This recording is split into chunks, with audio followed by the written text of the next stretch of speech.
If you click this thinking best 9mm is a real answer, I get it. That's how people get talked into dumb buys. Last summer, I watched a top 9mm pick choke twice in the same mag, and the guy still defended it like I insulted his kid. That's when I knew I was done taking recommendations from people who don't pay for their own mistakes. I've been the guy burning ammo, chasing a break-in that never shows up, bought the hype, tried to force it, then caught myself saying the same stupid line, I just need more rounds through it. So this list came from real use, not internet worship. Every gun here has a strength, and everyone has a cost. Stay to the end, because I'm giving you the receipt, the one 9mm mistake that cost me the most money, and the gun that finally stopped it.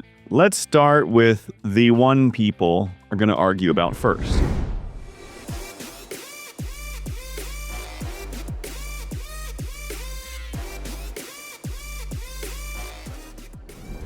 Late August on an outdoor bay with red dirt and a wind that kept sandblasting everything on the table.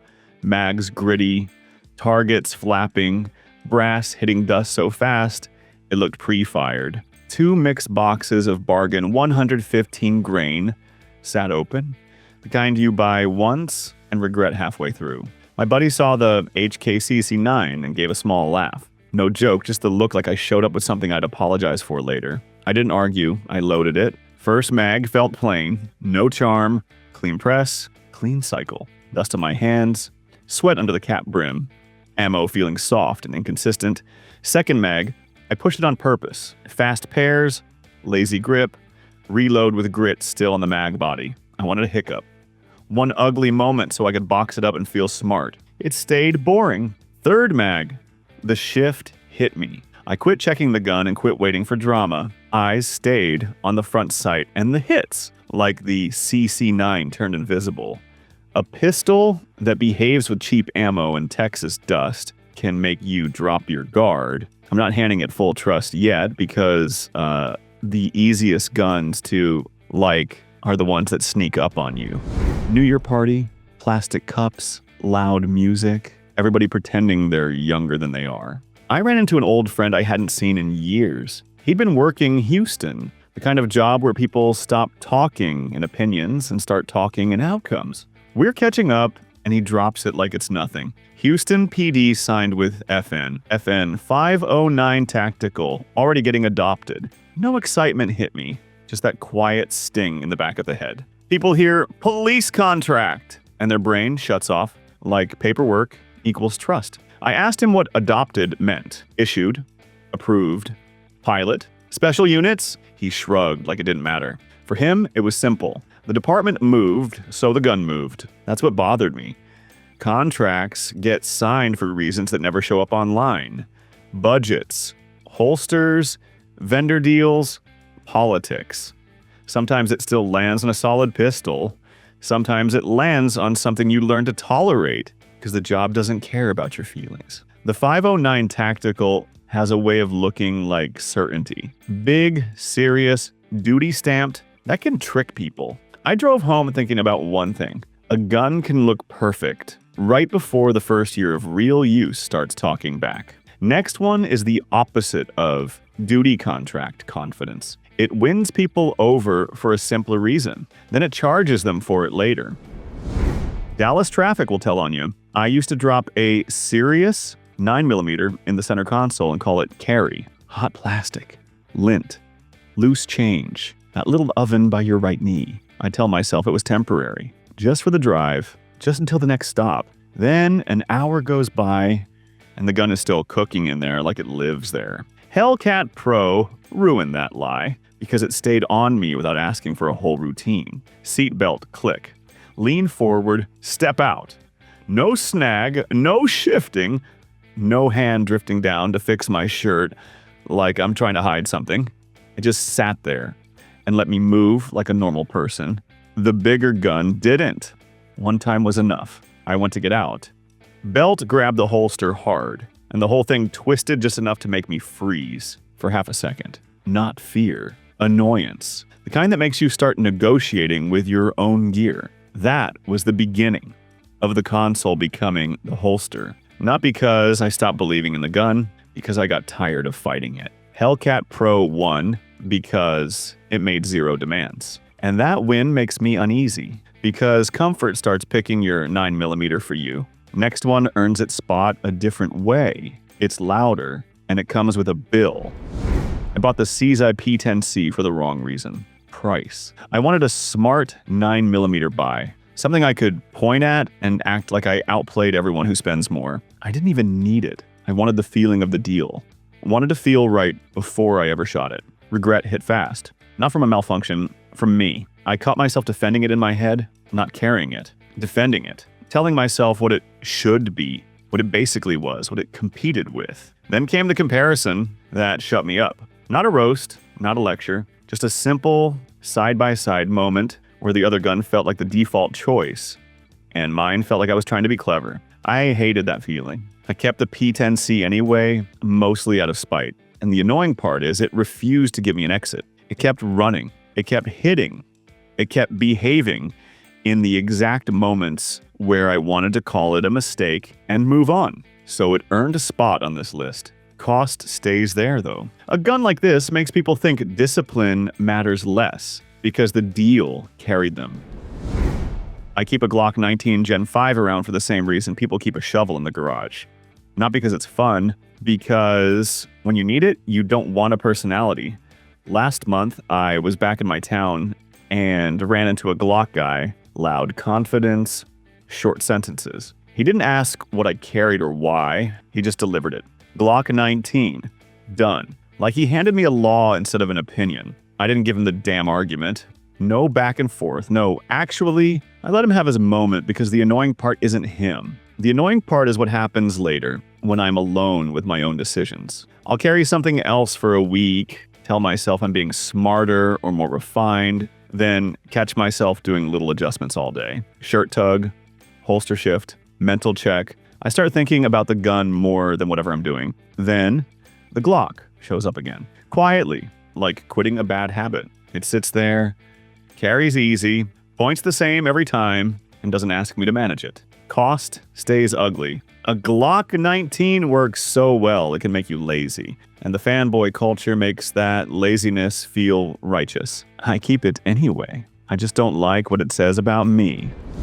Last year, I walked into a range day feeling normal, then it turned into a range war in about 30 seconds. I had the Canik TP9 SFX Rival on me, and I didn't even know I was about to start something. A couple guys were already running steel. Timer out. That little crowd drift where everyone pretends they don't care, but they're watching every hit. No money on it, just ego. Someone says, run it if you're confident. Like confidence is a bill you have to pay in public. They set 5 plates. Simple rules from the beep. Clean the rack. If you miss, you wear it. First run, I rushed it. Snatched one shot, clipped steel late, and felt the heat rise in my neck. Good. War needs consequences. Second run, I stopped trying to look smooth and just went to work. Plates started falling in a rhythm that felt almost unfair. One miss tried to show up, and the gun let me recover so fast, it didn't even feel like my skill. It felt like I borrowed somebody else's advantage. I won, and it bothered me. A win like that can turn practice into gambling. You start chasing the run, not building the shooter. Next one is the opposite. No range war magic, no shortcut feeling, just a serious 9mm Luger workhorse that keeps showing up when the noise dies. My holster setup was wrong and I learned it fast. Grab and go morning, belt loose, holster riding crooked, one quick bend, and the whole rig shifted enough to make my hand snap down for that stupid public fix-it move. I grabbed the M&P 9 2.0 Compact. Same bad setup, same clothes, same day, and it stayed planted like it had teeth. No rolling on the belt line, no creeping forward, no little rotations that turn into 10 adjustments before lunch. I kept waiting for it to punish me the way other 9mm Luger pistols do when your carry gear is even a little off. It didn't. It just rode steady and let the day keep moving. That's the strength, and it's also the trap. The pistol M&P 9 2.0 Compact that forgives sloppy. Carry starts training you to stay sloppy. You stop tightening the belt. You stop rechecking the clip. You stop fixing the holster because the gun keeps bailing you out. It feels clean in the moment, like you got away with it. Then you start believing you can always get away with it. Next one isn't forgiving like this. People worship it, get loud about it, and it forces them to back up every word. The PX4 Storm was sitting there like it got punished for not being trendy. Not front and center, not on the new hot shelf. Just behind glass with a tag that made me stop walking. Cheap enough to feel disrespectful. Cheap enough to feel like a trap. Pawn guy sees my eyes lock on it and tries to redirect me before I even speak. Starts pointing at the usual safe answers, the ones he can sell on autopilot. He's already halfway into his speech when I cut across it and ask for the Beretta. He pauses. That little silence where a counter guy decides whether you're stubborn or stupid. Then he tries the soft push. Nobody messes with those anymore. Get the modern stuff. I didn't debate him. I made him open the case. In my hand, it didn't feel like a pick. It felt like a tool somebody traded because it wasn't fun anymore. A 9mm Luger that doesn't charm you, it just sits there and waits for you to quit performing. That's what bothered me. I could feel myself already buying it, and I hadn't even earned that decision yet. I hate what the Wilson Combat EDC X9 costs. Not jealous hate, more like disgust. Because most premium 9mm Luger pistols sell the feeling first and then dare you to admit you paid for it. I didn't want to like it for that reason. I didn't want to give money credit. Then it shut me up in a way I didn't enjoy. Not with some magic trick, just calm control. One clean run where everything stayed flat and honest, the gun tracking like it already knew where it was going. And I realized I wasn't fighting anything. No little corrections, no mid-run bargaining. It felt like I got a better result than I deserved. And that is the exact moment expensive guns become dangerous. Strength is quiet.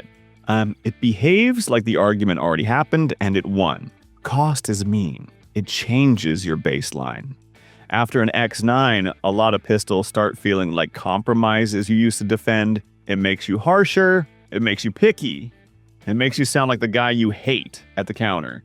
And that's why it sits at number 2. Not because it's perfect, because it messes with your standards. Next one is the final answer. No price flex, no romance, no coping. The one 9mm Luger that survives the whole list without asking for forgiveness. A buddy asked which one I'd keep if I had to sell the rest. My mouth answered before my ego could. Every new favorite got one trip, maybe 2. Then I'd catch myself doing the same thing, lining up the next gun, then unconsciously setting the PDP next to it like a judge. Not to be fair, to end the argument quick. Most guns ask for something, a break-in, a different grip, a different pace, a different kind of patience. The PDP didn't. It pointed where I was already looking. It stopped making me correct my own shooting just to keep the gun happy. It didn't feel like I was managing a pistol. It felt like I was finally managing me. That's why it's number 1. Not best specs, not best price, not the most fun. It survived everything else because it didn't ask for forgiveness. And that's the cost. It ruins other guns for you. You pick something up and you feel the work immediately. You feel the little compromises you use to defend. You feel the gun asking you to meet it halfway, and you get irritated fast. Not because the other gun is trash, because the PDP reset what normal feels like. I didn't win the argument. The gun did. All right, that's the list. And before anybody starts screaming in the comments, I'm not saying the other 9 are trash. I'm saying number 1 is the one I stopped arguing with. It didn't need a pep talk. It didn't need, once you break it in, it didn't need me to pretend I didn't feel that one annoying thing every time I ran it. It just worked like it was supposed to. And that's rare in 2026, when everybody's trying to sell you a next big thing. But I'm going to be honest, this list would change fast if you told me one detail, what you actually do with your 9mm. Carry every day, range toy, classes, nightstand, because a couple of these look great on paper and get real weird in real life. Drop your pick and tell me why. I'm Steve, and I still don't fully trust one of these.